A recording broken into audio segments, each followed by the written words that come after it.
Hello, my name is Kimon Beckman with EVESCO.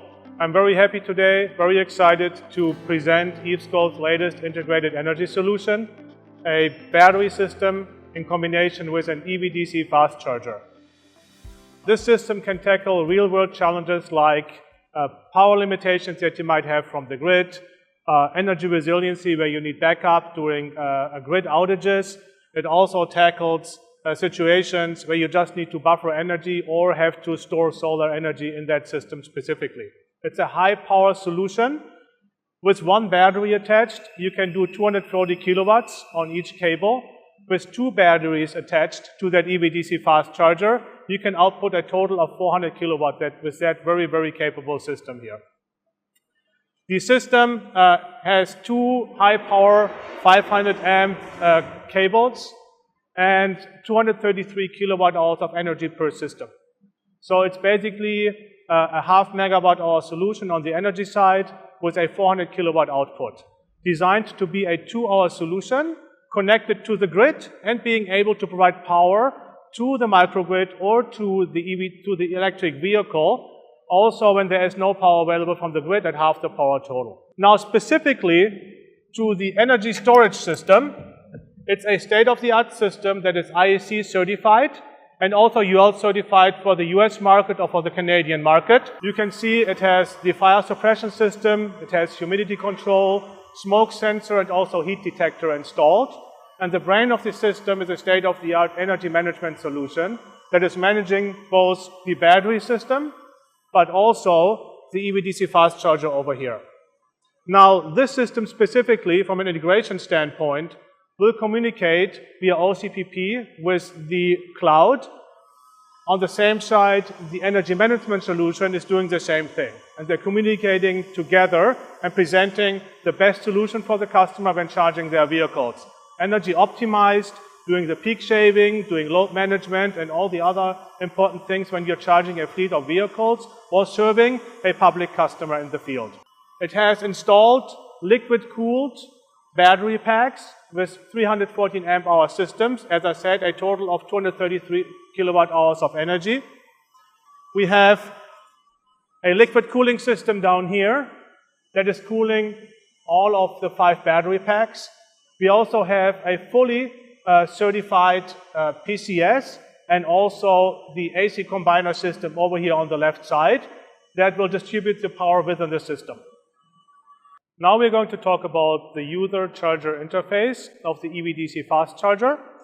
You can see a media screen on the top of the charger that will be able to show you media content, but also instructional videos or also still photos if required, which is the top 3/4 of that display.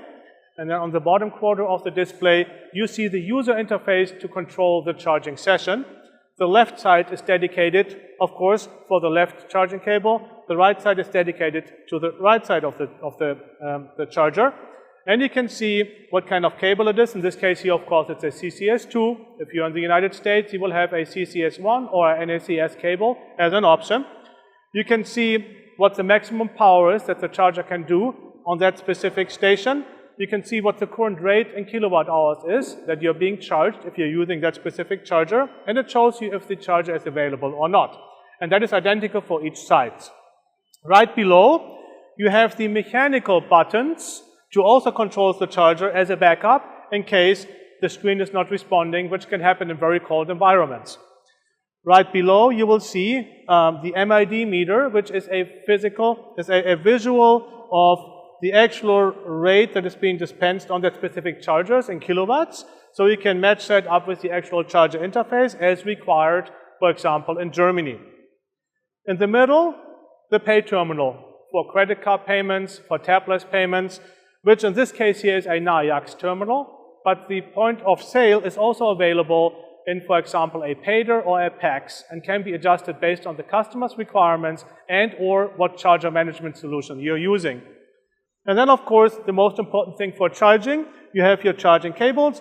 In this case here, we have a 5-meter cable installed. The system can also come in a 7-meter cable, and in this case, a CCS2. On those cable stations, you have an illuminated ring that will show the current state of the charging session. Green means everything okay. Red means that there is a problem.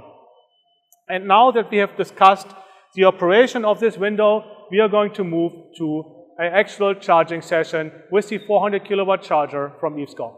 We have two vehicles on site today, and we're going to start on the right side charging this vehicle before we're going to move to the left side charging the second vehicle, and we're going to present that now. So we're now going to start charging the right vehicle with the right cable. As I said earlier, each side can do 400 kilowatts. Once the second vehicle is connected, we will have dynamic split in between those two vehicles, charging 200 kilowatts maximum on the right side and 200 kilowatts maximum on the left side.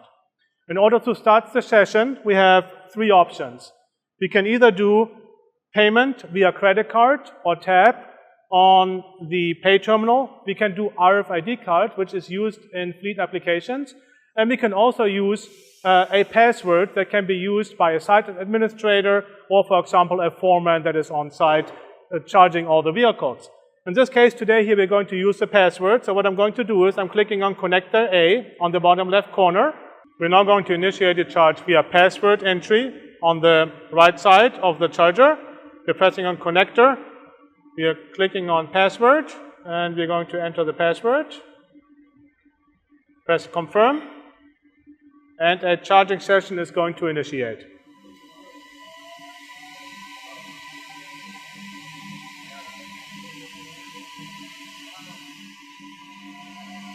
So once a charging session has started on the EVESCO AC/DC fast charger, you'll see the window down here, and you can see on the left side, you see the state of charge of the vehicle right over here, which is currently 43%.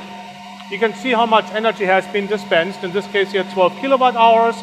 You can see the current discharge power, which is almost 110 kilowatts on the left side. And you can see how much time is remaining for a full state of charge. Over here, for the left side, you can see an extended graph where you get more information in case you need it. And then, of course, the same on the right side, 8 kilowatt hours dispensed, 34% state of charge, and 110 kilowatts of power. So you can see that on the left and the right side, you're currently equally discharging. And then, of course, the time remaining. And in both cases here, based on the rate that you have entered into the system. Now, if you need help on that system, there's a help button down here. And then also the buttons down here, you can get the same information as pressing the button right above to get more input on that specific charging session. Now, if you want to stop a charge, you can either do that by swiping your credit card again or tapping it, or tapping your RFID card, or in this case here, entering the password again. So to stop a charging session, we have to click on the connector A. You can either use the button below or the connector A. You push, you see the stop button here, you press the stop button again. And in this case here, since we initiated the charge via password, we also need to stop it via password. So we are entering the password now, and the charging session stops. And in a few seconds, we are going to see the overview of the whole charging session. Again, the euro amount owed is 6 euros and 23 cents, and we see the start and finish time, start SOC and finish SOC, and of course the total energy dispensed. You see the system now combined, where the batteries are directly attached to the charger, but there's also the option that if there are space limitations, that these batteries can sit somewhere in the background against a building wall or in a field, and you have only the charger really facing the vehicles at the parking lots. So then you're presented with a more detached solution, but it doesn't make a difference if the battery systems are directly attached or if they are separate and you only have the charger facing the vehicles. Thank you very much for listening. My name is Kimon Beckman from EVESCO, a Powersonic company.